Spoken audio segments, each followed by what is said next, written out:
ახლა საერთოდ იმ რეგიონში ეს არის ზემო იმერეთის რეგიონი. ნეანდერტალის ცხოვრების კვალი არის ძალიან ბევრი. მთელი აუზი, ყვირილის აუზის და ეს კანიონი მსოფლიოში ერთ-ერთი ყველაზე მდიდარი ამ მხრივ. 1856 წელს დუსელდორფთან ნეანდერტალის ხეობაში პირველად აღმოაჩინეს აქამდე უცნობი სახეობის ადამიანის ჩონჩხი. აღმოჩენას ხეობის სახელის მიხედვით ნეანდერტალელი უწოდეს. დღეს არის დაპოვნი ათეულობით ნეანდერტალელის ჩონჩხი, ძირითადად ევროპაში და დასავლეთ აზიაში. ის ცხოვრობს მღვიმეში, ცხოვრობს ჯგუფურად. მას აქვს უკვე რაღაცა ორგანიზებული ნადირობის სტრატეგია. ნეანდერტალელების ინტენსიური ცხოვრების კვალს და ნაშთებს საქართველოშიც ხვდებით.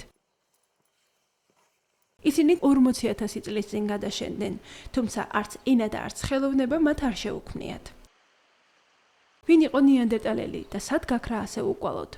შევდივართ ბონდის მღვიმეში, რომელიც არის რეალურად უნიკალური, ოღონდ მართლა რამოდენიმე ფაქტორის გამო. ეხლა ჩვენ უნდა წარმოვიდგინოთ, რომ შევდივართ ნეანდერტალელების საცხოვრებელ ფარჩი, აქ მაგალითად, ანთებდა ცეცხლს, აი ამ ადგილას შესაძლებელი, იმიტომ რომ ისეთი ადგილია თავისთავად უფრო მეტი სიმყუდროვეა და ამ სიმცის ჩაკეტვა უფრო ადვილი იქნება და თქვა სიტყვა შენარჩუნება. წყლის წვეთები რო წვეთავს ახლა ხო? ამ წყალსაც ალბათ თავისუფლად გამოიყენებდა სასმელად, იმის გარდა რომ თქვა მდინარეში ჩადიოდა. სავარაუდოდ დიდი გამყინვარებაც გადაიტანეს, თუმცა 40,000 წლის წინ მათი პოპულაციები ქრება. რეალურად ის დრო, როდესაც ამოწყდა ნეანდერტალელი, არის ერთი მხრივ თანამედროვე ადამიანის გავრცელების და მეორე მხრივ გამყინვარების, გამძლავრების დრო. დღეს ნეანდერტალელის ინტელექტუალურ შესაძლებლობებზეც ალაპარაკდნენ. ამაზე მათი შრომის იარაღი მეტყველებს. აი ეს პატარა ნივთია, ეს ერთი ბეწო ნივთი, რომელიც ვითომ არაფერს არ მეტყველებს, ხო არაფერს არ მეტყველებს. ეს გულისხმობს იმას, რომ აი აქ ადგილზე ცხოვრობდა რაღაცა გარკვეული ხანგრძლივი პერიოდის განმავლობაში, მოდიოდა და აქ ამზადებდა იარაღს.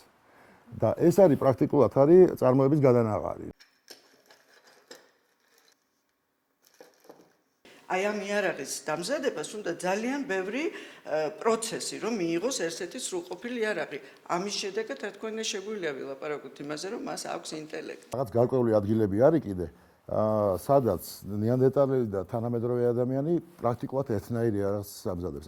და ეს მეტყველებს ნეანდერტალელის მაღალ ინტელექტს. ნეანდერტალელი გძალავს, ყვავილებს ატანს, ტატუირებას იკეთებს, რა ვიცი, უამრავი სიმბოლური აზროვნება გააჩნია. თანამედროვე მეცნიერებამ ნეანდერტალელების მიმართ კვლევის ვექტორი შეცვალა. ეს გენეტიკის განვითარებას დაუკავშირდა. მაგრამ 3 წლის წინ მოხდა სენსაცია. შეისწავლეს ნეანდერტალელის და თანამედროვე ადამიანის გენომი და აღმოჩნდა ადამიანთა უმრავლესობის გენომში 3-დან 5%-მდე გენების არის მიღებული ნეანდერტალელისგან. რომელია ის ხალხი, რომელიც ყველაზე მეტად ენათესავება ნეანდერტალელებს? ნებისმიერი ჩვენთაგანი, მეც და თქვენს გაგვაჩნია ნეანდერტალელის გენები. ესე იგი, ის მოსახლეობა, რომელიც ცხოვრობს ევროპაში და დასავლეთ აზიაში, ანუ იქ სადაც ცხოვრობდა ნეანდერტალელი არის გენეტიკურად მასთან დაკავშირებული.